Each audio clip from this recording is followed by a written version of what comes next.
En la cordillera de los Andes, justo entre el Cusco y Arequipa, se encuentra la cuenca alta del río Apurímac. Muy cerca de él viven Pablo y Dionisio. Ambos son agricultores, los dos son padres de familia, tienen un espíritu emprendedor y son muy trabajadores. Ellos viven en la misma cuenca. Pablo nació en Arequipa y Dionisio en el Cusco.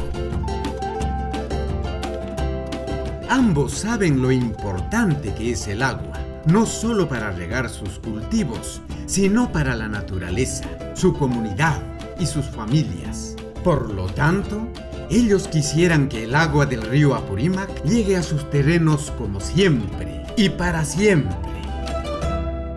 Es así que las autoridades de sus regiones han propuesto realizar proyectos que permitan utilizar el río de tal manera que las comunidades de Pablo y Dionisio se vean beneficiadas con el agua de forma equitativa. Se ha proyectado realizar obras para el consumo humano, sector agrícola, pecuario, acuícola, el sector industrial y el turismo. Para que estos proyectos se desarrollen sin afectar al río Apurímac ni a las provincias de Espinar y Caylloma, el Estado peruano, junto con las autoridades del Cusco y Arequipa, acordaron que primero se debe saber cuánta agua produce y cuánta agua se puede usar de la cuenca alta del río Apurímac. Por eso deciden que deben realizar un estudio de balance hídrico de las aguas del río Apurímac y que debe ser realizado por otras instituciones imparciales y especializadas.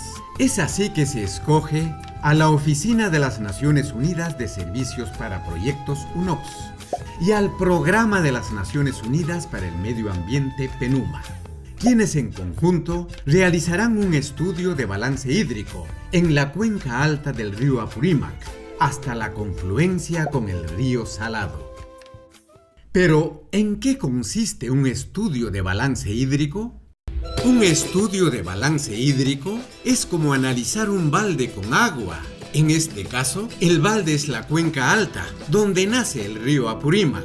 La idea del balance hídrico es saber cuánta agua hay en el balde, cuánta agua entra y sale de él, y cuánta agua se necesitará a futuro.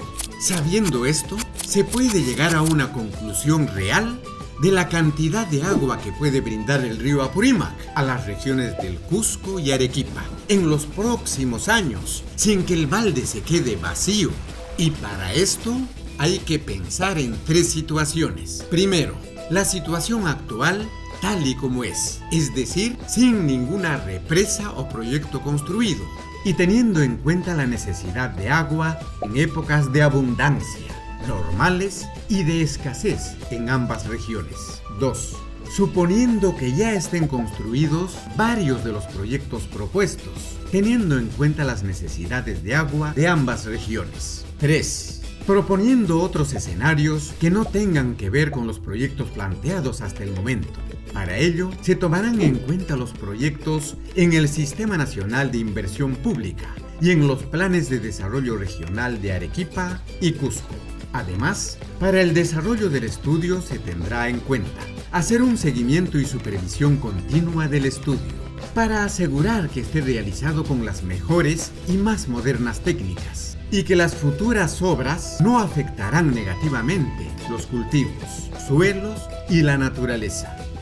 Desde el inicio hasta el final del estudio, Pablo y Dionisio podrán informarse sobre los avances y resultados de la investigación y podrán interactuar y establecer un diálogo con sus comunidades, autoridades, la Organización de las Naciones Unidas, instituciones del gobierno y otras instituciones involucradas en el estudio. ¿Quiénes son los responsables del estudio?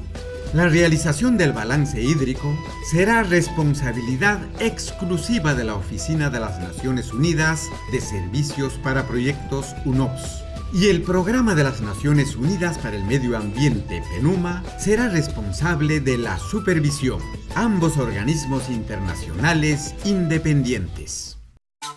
UNOPS y PNUMA no son organizaciones políticas, no son más amigos de Dionisio que de Pablo, ni de Pablo que de Dionisio. y tampoco seguidores de los gobiernos regionales de Arequipa o el Cusco. Solo tienen como objetivo descubrir cuál es el estado actual de la cuenca y cuáles son los proyectos que mejor funcionarían para buscar que las familias de Pablo y Dionisio se vean beneficiadas con el agua y que se pueda disponer de ella en la región por muchos años. La población peruana ha aumentado, al igual que la agricultura, el comercio y otras actividades. Ahora somos más personas y al igual que Pablo y Dionisio, todos necesitamos agua. Tomarnos un tiempo para pensar y reflexionar sobre cómo cuidar nuestros recursos naturales es el camino correcto para convivir en paz y asegurar un Perú con agua para nuestros hijos y todas las futuras generaciones.